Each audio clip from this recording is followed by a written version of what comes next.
1 de Reis, capítulo 19, verso 1.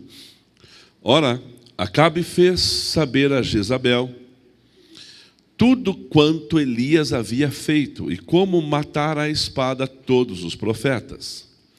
Então Jezabel mandou um mensageiro a Elias e disse-lhe: assim me façam os deuses, o outro tanto, se até amanhã, a estas horas, eu não fizer a tua vida como de a um deles.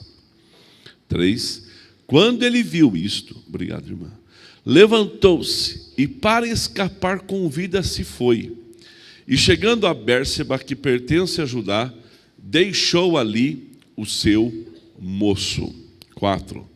Ele, porém, entrou pelo deserto, caminho de um dia, e foi sentar-se debaixo de uma árvore, e pediu para si a morte, dizendo: já basta, Senhor, toma agora a minha vida, pois não sou melhor do que os meus pais. Pai querido, a tua palavra foi lida aqui agora. Nos ajude, nos abençoe, nos dirija e fala com cada um para a tua glória e honra. Amém. Você pode dar um glória a Deus e você pode assentar-se. Sejam todos bem-vindos. Agora nós vamos ouvir a palavra. São 11h20, um pouquinho menos que o nosso relógio. Eu sempre deixo 5 minutos adiantado para não fugir do horário aqui. E daqui a pouquinho você vai estar almoçando com a tua família, ou descansando, fazendo qualquer outra coisa, mas agora esse é o melhor momento que nós possamos ouvir a palavra de Deus. E a palavra de Deus, ela é um dos livros mais antigos do planeta. Mas é o livro mais atual do planeta. Porque tem coisas na Bíblia que ainda não se cumpriu, que são proféticos. E hoje em dia, você sabe que, irmãos, eu gosto muito das coisas novas. E a Bíblia diz: eis que faço nova todas as coisas. Mas hoje em dia, a modernidade parece que às vezes tira aquela responsabilidade nossa. Eu tenho a minha Bíblia no celular. Eu tenho. Quando eu viajo, eu uso muito a Bíblia de celular. Por quê? Porque é uma forma de você estar no avião ou em algum outro lugar, abaixa o aplicativo e lê. Eu costumo ler 3, 4 livros da Bíblia enquanto viajo. Não para que a hora passe, não. Para que a hora que vai ter que passar mesmo ali, eu faço alguma coisa produtiva para mim. Então, eu leio livros pequenos. E leio 5 vezes o mesmo livro, 6 vezes o mesmo livro, para gravar bem, para não esquecer mais. Normalmente Timóteo, Hebreus, Tito, Filemão, esses livros que ensinam a igreja, ensinam como é a vida de um pastor. Mas parece que o livro da capa preta, a gente tinha um respeito maior, sim ou não? Tinha um respeito maior. Hoje tem Bíblia para tudo quanto é gosto. Tudo quanto é gosto. Infelizmente, pesquisas dizem que nem 30% dos crentes leem Bíblia diariamente. Se nós não sabemos como o nosso Senhor procede, como que nós vamos agradá-lo? Como que nós vamos andar nos seus caminhos? Então é muito importante a leitura, irmã Vilma, da palavra de Deus. Não importa se é no iPad, se é no iPhone, se é no celularzinho, se é em qualquer outro lugar, nós temos que ler a Bíblia. Ela é importante para nós. Ela é a lâmpada para o pé. O que é uma lâmpada para o pé? É a luz do próximo passo. E na Bíblia a gente encontra a resposta para tudo. Quando nós lemos a Bíblia e guardamos no nosso coração, nós erramos menos. E aqui nesse texto, fala de um profeta, fala de um rei e de uma rainha. E esse profeta foi um servo fora de série.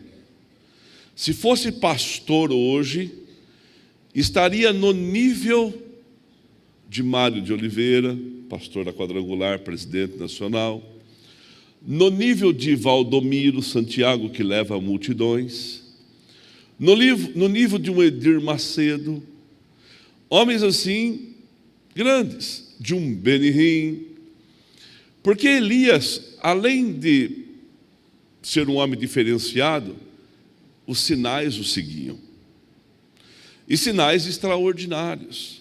Fogo caía do céu, fogo descia do céu. Elias orava e não chovia.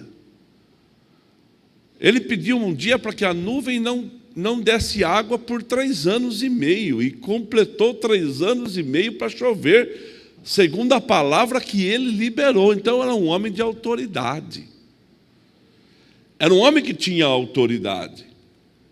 E na época de Elias, tinha um rei casado com uma mulher terrível, chamado Jezabel. E o rei era Acabe. Acabe era um bom rei. E Acabe era rei do reino do norte. Ele cuidava de 10 tribos. E 2 tribos ficavam do lado do sul, do Judá. Por isso que você encontra na Bíblia 2 reis no mesmo período. É que um é de Israel e o outro é de Judá. A capital de Israel era Samaria. E a capital de Judá era Jerusalém. E aí eles causaram, por causa de Acabe e outros reis, foi construindo um lugar de adoração em Samaria, no lugar do templo que Salomão construiu. Então tinha 2 templos, Samaria e Jerusalém. Por isso que alguém pergunta para Jesus: aonde que temos que adorar? Em Samaria? Em Jerusalém? E Jesus responde: os verdadeiros adoradores me adoram em espírito e em verdade. Aleluia. Ou seja, em qualquer lugar é lugar de adoração. Mas tem um lugar que a gente se reúne. E vou dizer uma coisa para você, irmãos.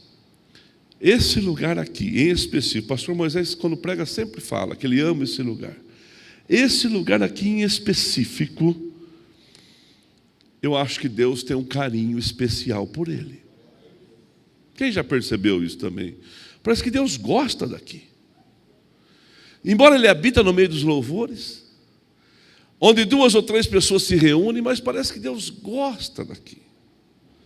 Quando nós compramos essa casa, teve irmãos que falaram para mim assim: pastor, eu só vou participar do culto dali para lá. Eu não vou participar do culto do lado novo. Vinícius, fique em pé, faz favor. A pessoa só ia ficar dali para lá, porque ali era a parede, ó. Entende? Fique em pé, Alexandre, faz favor para mim. Ali começavam as cadeiras, ó. A pessoa só ia sentar da onde o Alexandre está para trás. Ele não ia vir para cá. Obrigado. De vez em quando eu lembro o irmão, fala assim: e agora? Você vai participar? Agora eu ando por tudo quanto é lado. A pessoa já acostumou que Deus está ali e está aqui. Você pode dar um glória a Deus por isso? Então, porque Deus habita no meio dos louvores, mas esse lugar aqui, esse território aqui, parece que Deus gosta dele. Tanto é que logo, logo nós podemos aumentar o espaço. Eu posso ouvir um glória a Deus por isso? Mas Deus está em todo lugar. E Acabe, irmãos, foi se casar com Jezabel. A Jezabel era dominadora, mandona. E Acabe aceitou o governo dela. Tem mulher que é mandona, sim ou não? Que Deus nos livre, aleluia. Mas tem mulher que é mandona, sim ou não? Ela manda. Tinha um amigo meu, ele tem uma criança, uma menina de 6 anos. A menina de 6 anos olhou para ele assim: pai, eu quero me casar. O pai falou assim: meu Deus do céu, já pensou, Andrezão, sua filha falar que quer casar? Já pensou, Borba, sua falar que quer casar? Eu quero me casar. O pai perguntou: por que você quer se casar? Porque eu também quero achar alguém para que eu possa mandar. Ela quer mandar, já quer mandar, dominar tudo. E a Jezabel mandava no Acabe. E ela fez Acabe pecar. Tem pessoas que nos fazem pecar, irmãos. Tem pessoas, embora a responsabilidade é pessoal, não tem como transferir a responsabilidade para Catherine, para o Sandro, para ninguém, é sua, é minha. Mas tem pessoas que nos induzem ao erro, e Jezabel induziu Acabe a errar. Ele começou a ser idólatra. Irmãos, ele foi criado sabendo, porque para ser rei, ele foi criado no Torá. O que é o Torá? É os 5 primeiros livros da lei. O Gênesis, o Êxodo, o Levíticos, o Número e o Deuteronômio.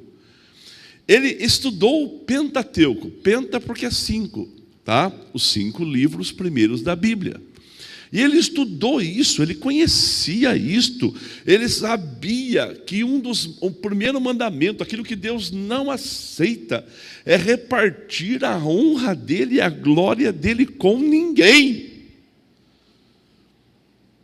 Você não percebe que de vez em quando tem pastor que cresce muito? Vamos falar, eu posso falar de pastor, você não pode. Não tem pastor que cresce muito? Cresce muito, não cresce?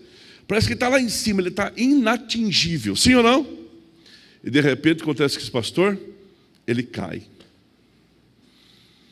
Você pode ter certeza que muitos destes, e eu me coloco junto, começou a achar que era intocável. Começou a achar que era mais importante do que o Senhor da obra. Comigo as coisas acontecem. Irmãos, as coisas acontecem quando Deus está sobre a nossa vida. Deus não reparte a sua glória e honra com ninguém. E o nosso lugar é sempre no pó, porque a gente depende de Deus para fazer alguma coisa para Deus. E Acabe começou a adorar outros deuses, levantou estátuas, fez altos, fez templo, pegou o dinheiro do templo, pegou o dinheiro dos impostos e contratou profetas pagãos. E instituiu uma religião pagã, adoração a Baal. Baal era um deus pagão que, segundo a história, um dos sacrifícios que Baal gostava de receber é crianças queimadas em suas mãos. Ou seja, pega uma criança e esquenta a mão da estátua e coloca na mão dela, na mão da estátua. Era um Deus totalmente fora dos princípios do Deus verdadeiro que Acabe foi criado. Ele se corrompeu. E Deus levantou o profeta Elias. E Elias foi uma voz que dizia para Acabe: você está errado, Acabe. Você está errado, Acabe. E Jezabel falou assim: ele vai querer mudar o meu marido. E Jezabel já tinha colocado um governo sobre Acabe. Então ela não deixou. E começou a perseguir Elias. Começou a perseguir Elias. E Elias fez uma oração. Não vai chover por 3 anos e meio. Irmãos, imagina, nós estamos aí sem chuva há um tempo. Está previsto para chover terça-feira. Estamos sem chuva, a respiração fica difícil, falta. As plantas estão sofrendo. Agora, 3 anos e meio sem chuva. Misericórdia. A coisa ficou grave. E aí, o que eles fizeram? Quando as coisas ficam difíceis, a pessoa intensifica a busca. E a pessoa começa a buscar aonde ela acha uma solução. Então eles intensificaram a busca a cultuar Baal. Aí a coisa complicou. Aí Deus levanta Elias. E fala para Elias assim: até quando vamos cochear entre 2 pensamentos? E Elias vai lá e transmite: até quando vamos ficar discutindo quem é Deus, se é Baal, se é o Senhor? Vamos fazer o seguinte: o Deus que responder com fogo é Deus. O Deus que responder com fogo é o verdadeiro Deus. Tinha 400 profetas de Baal, 450 profetas de uma profetisa lá, e aí se reuniram num vale. E Elias propôs um desafio. Coloca um altar, coloca um animal em cima do altar, e o Deus que responder com fogo, o fogo tem que descer do céu e queimar o holocausto. A gente adora esse Deus. E aquele que perder morre. Pronto, simples assim. E Elias falou assim: começa vocês. Clamem aí. E até o meio-dia era o horário deles. E eles clamaram, eles buscaram, eles gritavam, eles diziam. E nada da resposta chegar. Bom, Elias falou assim: agora é a minha vez. Elias levantou um altar, Paulo, de pedras. O altar tinha que ter 12 pedras, porque significava as 12 tribos de Israel. E para fazer um altar, tinha que ter encaixe perfeito. Encaixe perfeito. Sem obra de profissional. Então não era simples assim, pegar e chegar e fazer um altar, erguer lá para colocar uma mesa. Não era simples assim. Tinha que buscar as pedras na montanha. Elias não estava sozinho, tinha gente que o ajudou a caçar essas pedras nas montanhas. E ele montou o altar, ele encaixou o altar, ele fez o altar. Não, essa pedra não dá, tem que buscar outra, vai buscar. Cada pedra era uma tribo, tinha que colocar as tribos na posição certa. E era um trabalho demorado, Elias fez o altar. Alguém foi buscar lenha? Vai buscar lenha e coloca a lenha. Tem que ter fogo, tem que ter lenha para manter o fogo. O fogo sempre desce, irmãos. E o fogo vai descer na sua vida sempre. Mas a lenha somos nós temos que permitir sermos queimados constantemente. Vai buscar lenha, foi buscar lenha, trouxe lenha. Ele disse assim: agora eu preciso de água. Por que água? Não, porque vamos dificultar o milagre. Quando a pessoa tem confiança em Deus, e Elias tinha, ele quis mostrar para aquelas pessoas que o Deus que ele serve, responder com fogo era normal. Mas todo mundo sabe que algo molhado, quem mora no sítio já sabe aqui, que tinha que guardar a lenha no paiol, escondido, porque se chovesse e molhasse a lenha, como que vai ter café? O pai da pastora Lourdes, meu sogro, antes da fé, ele era um alcoólatra. Um alcoólatra. Só que era um alcoólatra ignorante, que fica pior. Só que era um alcoólatra ignorante, perturbado. Aí complicou tudo. Alcoólatra, ignorante e demoniado. E o Satanás, quando pegava eles lá, a minha sogra ficava possessa também. E minha sogra ia no centro de Umbanda para tentar desfazer o mal que estava na vida deles. E chegou no centro de Umbanda, alguém olhou para ela e falou assim: você tem uma mediunidade extraordinária, precisa desenvolver isso aí. Se eu for lá agora, eles vão falar isso. Se você for lá, vai falar isso. Se você passar na rua e falar assim: nossa, estou vendo uma luz em você, a pessoa acredita, irmãos. Aí está cega, aí começou a entrar, deu espaço. Irmãos, só Deus é cavaleiro. Deus, a Bíblia diz assim: se você bater e ouvir, eu entro e ceio com você. Satanás não, ele põe a mão e quer entrar de todo jeito e forçar a tranca. Resultado disso, a casa deles era um inferno. O meu sogro, quando ficava violento e chegava perturbado em casa e alcoólatra, ele pegava um balde de água, quando todo mundo tinha acabado de jantar, ele jogava no fogão a lenha e falava assim: amanhã eu quero comida para levar na roça, na marmita. Mas ele molhava a madeira. Ou falta de cinta. Ele molhava a madeira, ele dificultava o serviço. Como já sabiam disso, sempre tinha lenha escondida. Porque senão não tinha como, pastor Celso. Não tinha jeito. Então são essas dificuldades que a vida traz para a gente. Elias falou assim, vamos dificultar o serviço. Senhor, mandar fogo do céu para o Senhor é fácil. Agora, vamos dificultar o serviço. E a casa da minha sogra foi liberta pelo sangue de Jesus. E está livre até hoje. Você pode dar um glória a Deus por isso? Porque houve uma transformação.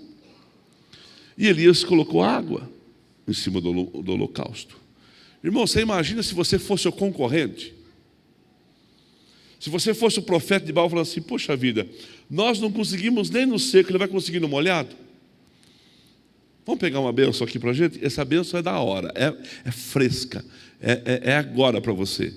Em nome de Jesus, não importa o tempo, não importa a estação, o seu Deus é poderoso na sua vida. Seco ou molhado, o Senhor é contigo.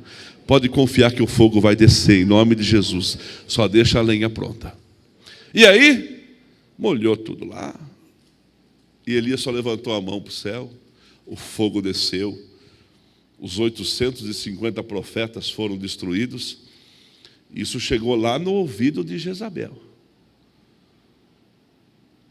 Mas tem mais. Elias sentiu forte. Estava na hora de parar de chover. Ou melhor, estava na hora de começar a chover. Os 3 anos e meio estavam terminando. Ele vai e ora. A nuvem aparece, pequenininha do tamanho da palma da mão de um homem. E ele fala assim, vem chuva forte. Ele vai até Acabe e fala assim, Acabe, prepara o teu carro e corra. E um carro do rei tinha 4 cavalos. Sempre com 4 cavalos. E o cavalo corre a 40 a 60 quilômetros por hora. E ele falou assim, arruma o teu cavalo, o teu carro, arruma os teus cavalos, antes que a chuva te pegue, antes de chegar em casa. Por quê? Porque é deserto, irmão. Então se chove, enche os leitos de rio, inunda tudo, e você fica no meio do caminho. Então você tem que chegar na sua casa antes da chuva. Tá certo? Tá certo. Só que a hora que ele falou isso para Acabe, Acabe saiu com os cavalos. E saiu. Deus falou com Elias assim, agora você corre. Agora você sai correndo e vai lá e espera Acabe chegar na casa dele. Mas eu não tenho cavalo, eu estou a pé. Irmãos, veio uma unção de Usain Bolt em cima do camarada. Veio um poder de uma Ferrari no homem. Que ele recebeu uma força que ele não tinha. E ele saiu correndo. E ele chegou na frente de Acabe. A Bíblia, lê na tua Bíblia. Ele chega na frente de Acabe. Talvez ele ficou lá ainda esperando Acabe ainda. Falou, demorou, hein, meu rei? Demorou, meu rei. E ele falou tudo para o rei o que o rei precisava escutar.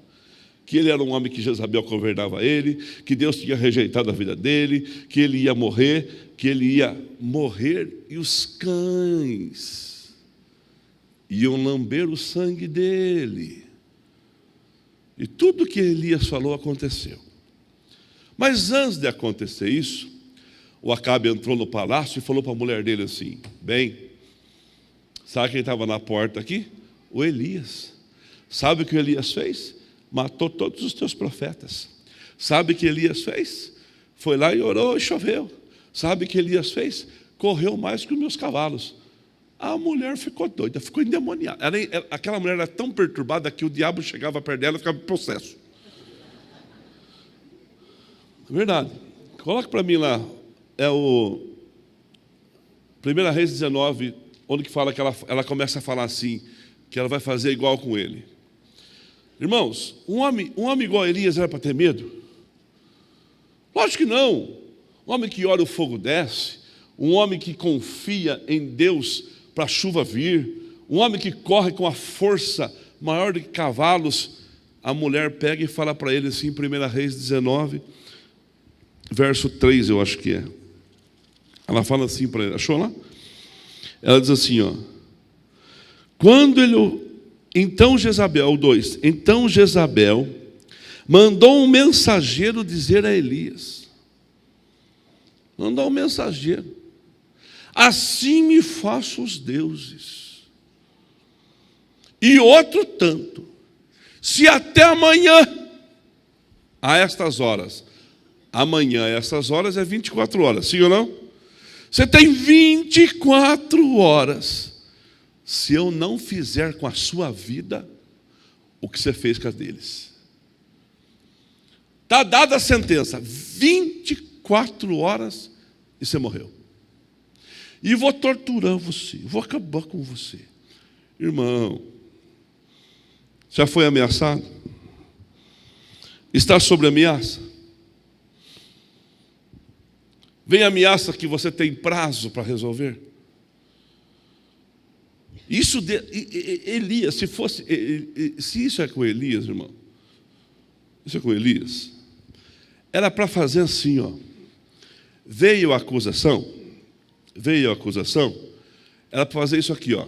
Veio, matar no peito, pôr debaixo da perna e falar assim, ó, resolvido. Só veio a acusação, mata no peito e guarda. Acabou. Está resolvido. Que nada. Este homem de Deus que eu acabei de contar a história dele, poderoso em Deus, grande em Deus, ficou tão nervoso, ficou tão preocupado. Segue o versículo para mim. Ficou tão preocupado, olha o que ele fez. Quando ele viu, escutou isso, ele levantou e fugiu. E chegando a Bérseba, que pertence a Judá, deixou ali o seu moço. Todo profeta tinha um auxiliar ou um candidato a profeta. Não é o Eliseu. Não é o Eliseu, isso aí. O moço desse profeta não é Eliseu. O Eliseu veio depois que ele achou Eliseu. Se eu sou o moço do profeta, fala assim, eu não fico, eu vou com você. Porque Elias tinha uma tendência de abandonar a comunhão, já tentou fazer com Eliseu, fica aqui. Eliseu falou assim, não, eu vou junto com você, aonde você for eu vou, porque você vai ser levado, e eu tenho que ver alguma coisa, então para mim ver eu tenho que estar perto. Esse moço aceitou passivamente, encerrou talvez a carreira dele ali, parou ali, acabou. Quem que é o moço? Não sabemos nem o nome. É o moço que viu a nuvem se formar. É o moço que ajudou a pegar lenha. É o moço que ajudou a arrumar as pedras para fazer o altar. Só que a Bíblia não dá o nome. Ele não foi o sucessor. Primeira coisa, quando alguém é ameaçado por alguma situação, ele faz, ele abandona a comunhão. Ele abandona a comunhão. Ele acha que sozinho é melhor. Irmãos, o que tem de gente sem igrejas é uma façanha. Por quê? Fui tão magoado, tão injustiçado. Ontem na festa aconteceu um milagre. Uma irmã, depois de 4 anos, era ativa na igreja, não aqui, mas em outra igreja, ativa na igreja, trabalhava forte, mas tomou tanta pancada de tudo quanto é lado, que fazia 4 anos que ela tinha alergia por cozinha de igreja. E depois de 4 anos frequentando, 3 anos frequentando aqui, ontem ela venceu essa barreira e estava trabalhando na cozinha da igreja. Isso é retomada. Isso é bonito. Não é porque foi que continua. Isso é retomada. Elias abandonou a comunhão, abandonou o seu amigo, foi embora, foi fugir. Segunda coisa que acontece quando a gente fica ameaçado: preocupação com a nossa vida material. Não, eu tenho que cuidar da minha vida agora. Você cuida da sua vida, sim, irmão. Você tem que cuidar, você é responsável. A sua vida é o teu maior talento. Mas às vezes a gente fica uma preocupação que não vai levar a lugar nenhum. Você preocupa-se demais e não cria caminhos. Aí não adianta nada.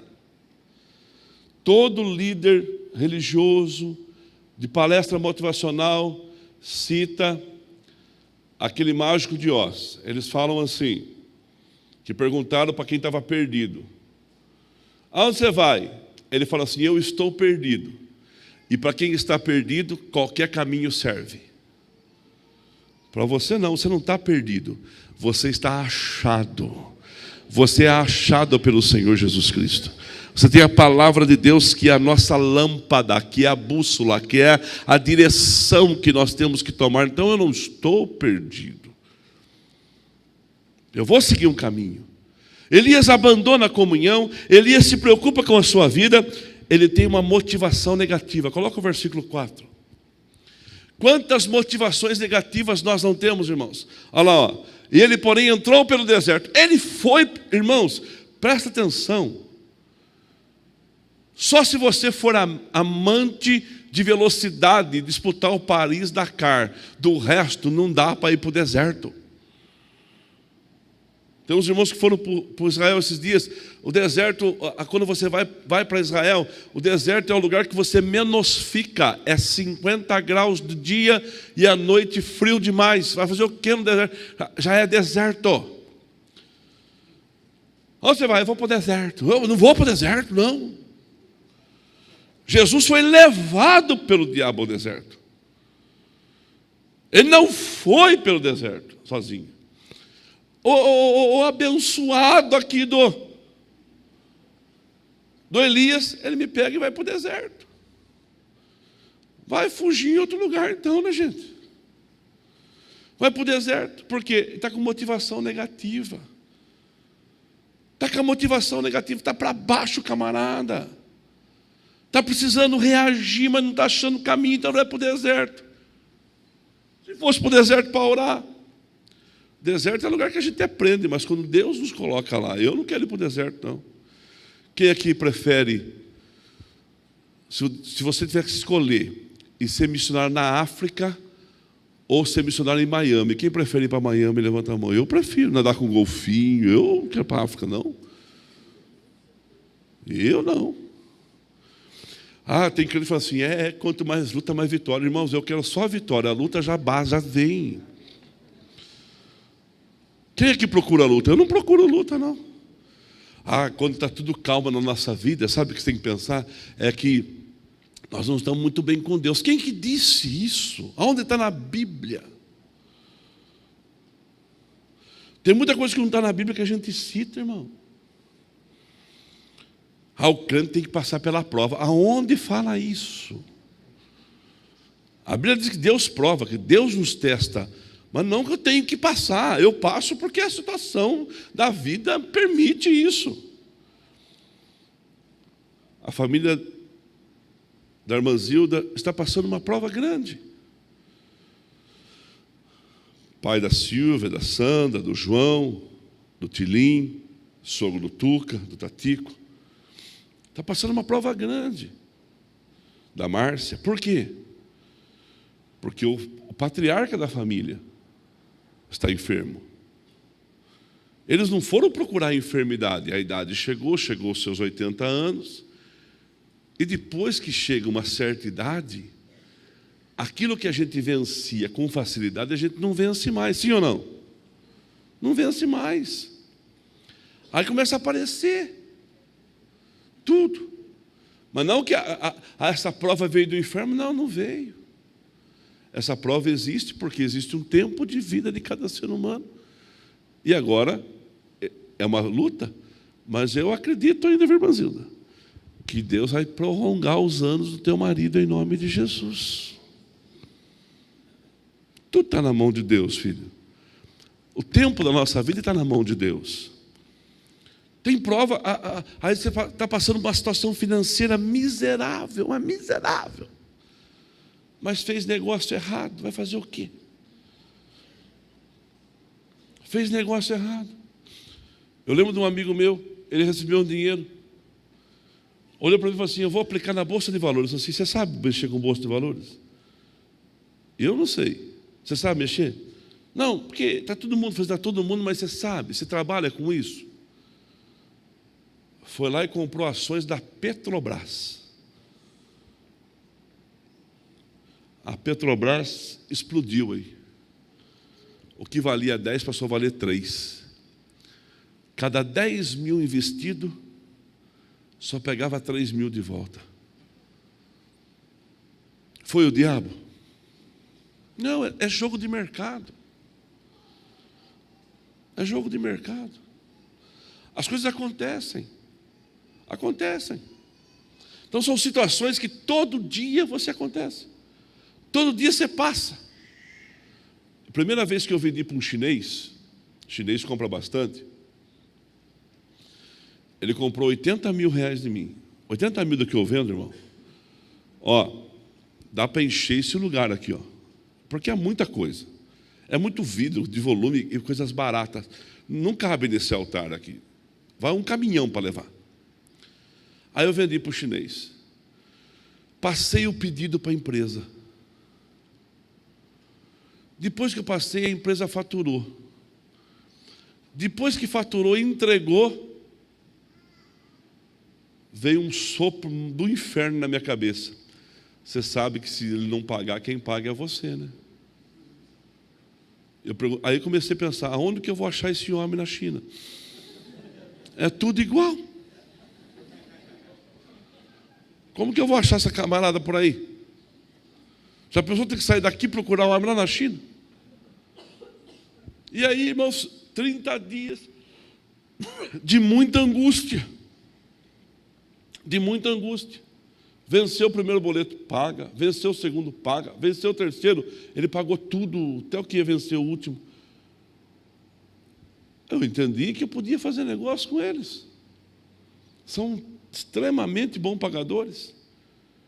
Hoje, eu peço que um chinês abra uma loja por dia. Porque é comissão na certa.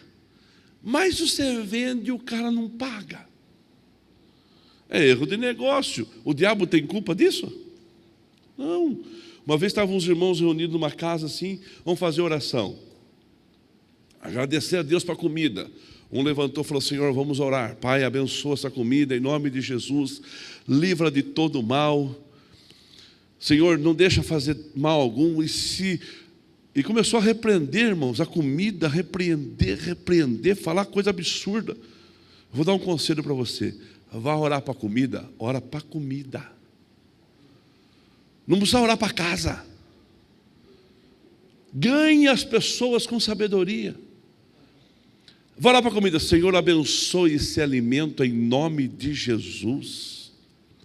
Cuida de quem plantou, abençoa quem cozinhou e que essa mesa farta fique em nossas casas. Ponto, acabou. Deu 30 segundos. A pessoa que não conhece oração de crente, ela vai falar assim: que coisa linda. Olha, tem gente que fala: Senhor, abençoa em nome do Senhor Deus de Abraão, de Isaac e de Jacó. Abençoa a mãe natureza. Para com isso, para de... a gente não pode perder. Você não tá, a comida está esfriando. Você não foi sábio. Aí eu falei para o irmão assim: irmão, por que essa oração? Só está entre nós aqui, filho. Só crente aqui, ó, só irmão de igreja. Ele falou: vai que um demônio colocou um veneno na comida. Eu falei: mas aonde, cara? De onde você tirou isso, rapaz? É falta de conhecimento da Bíblia. A Bíblia diz assim, ó: se beberdes alguma coisa mortífera, não fará dano algum. Pronto, está resolvido. Se alguém colocou, não vai fazer efeito. Vai ser triturado no teu organismo isso aí. Se Deus tem um livramento para você. É sabedoria. A gente tem que ser sábio, não pode ser bobo, irmão. Eu fico doido com as vezes que a gente perde chance boa de plantar alguma coisa boa. E Deus vai dar uma oportunidade boa para você em nome de Jesus. Mas o que está acontecendo? Qual que é a ameaça? É financeira? Eu fiz um mau negócio? É normal. Errar e ganhar é normal. Meu Palmeiras perdeu essa semana. Não é normal, mas acontece. Eu não estou acostumado com isso. Mas as coisas acontecem. Agora, o mundo acabou? Não, não acabou. Irmãos, você tem o Senhor. Eu vou orar com você para a gente ir embora. Você tem a mão de Deus sobre a sua vida. Você tem o Deus da esperança sobre você. Não é uma ameaça de alguém que vai destruir você. Ah, não, porque sabe, a gente escuta muito no nosso ramo. No nosso ramo a gente escuta. Ah, vai acabar os distribuidores. Não vai ter mais distribuidor. E eu trabalho para uma distribuidora. Ah, eu vou ficar sem emprego? Não, irmão. Copo, toda casa usa. Balde, toda casa usa. Eu, quando eu chego numa cidade, eu vou trabalhar numa cidade, eu vou orando. A hora que eu chego na cidade, eu olho assim para aquela cidade, de vez em quando eu paro o carro e fico olhando a cidade. Eu falo assim, é impossível que nesse tamanho de cidade não tem gente precisando daquilo que eu vendo. Deus me dá graça, me ajuda, me abençoa.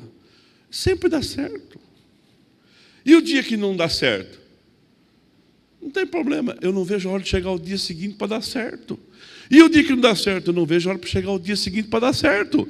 Uma hora vai dar certo. Você pode dar um glória a Deus por isso? Vai dar certo. Irmãos, a gente tem a bênção de Deus, a gente não pode se entregar. Esse homem de Deus, se Elias me vai para uma caverna, se tranca na caverna e fica lá dentro, lá. E ele pede para ele morrer. Eu quero morrer, Senhor, me leva, porque eu não sou melhor que ninguém. Para com isso. Para com isso. Um amigo nosso, e eu termino aqui para a gente orar junto, é um dos caras mais bem-sucedidos no ramo do supermercado que eu conheço, de poucas lojas. Esse camarada cresceu tanto, eles começaram com uma lojinha, pequenininha, 4 irmãos. Sim, ó. Uma venda. Essa venda cresceu. E cresceu. E cresceu.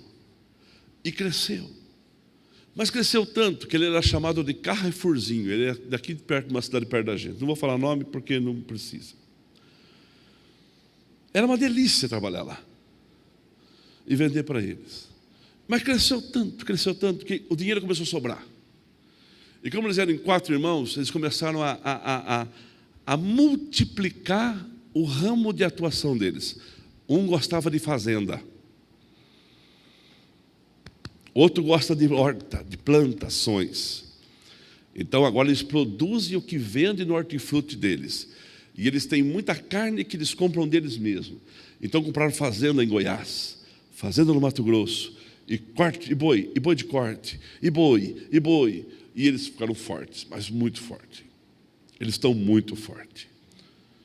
Um dos filhos do rapaz, com uma Hilux novinha, foi para a fazenda. Entrou numa estrada e bateu a Hilux de frente com um caminhão, perto de uma árvore, e morreu. Que triste o dia que esse menino morreu. Passou uns 4 anos. O pai não reagiu mais. Era um dos homens mais alegres que você possa conhecer. Gostava de abrir a camisa, corrente de ouro no peito, falante, entendia de muitas coisas, era bom de conversar. Ele fazia você crescer. Mas não reagiu. Não reagiu. O pai também tinha uma Hilux, da mesma cor que o filho também tinha. O pai bateu a Hilux na mesma estrada, em frente da mesma árvore, em outro caminhão, e também morreu. É coincidência? Faz 2 anos. Na mesma árvore, na mesma estrada e para a mesma fazenda. Não reagiu.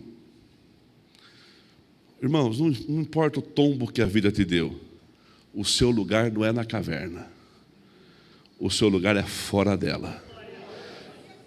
Em nome de Jesus. Eu não sou Elias e nem você, mas o Deus de Elias é o nosso Deus. E nós vamos sair da caverna em nome de Jesus. Não importa o tombo que a vida nos deu, eu não posso deixar de reagir. Você crê nisso?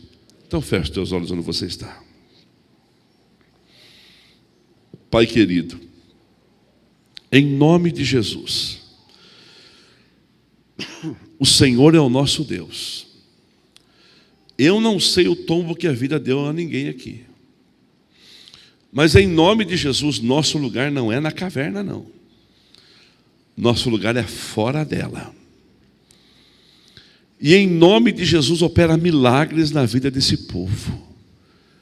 Hoje pessoas vão tomar posições e levantar os seus olhos para o Senhor e dizer: eu sou livre, abençoado, em nome de Jesus.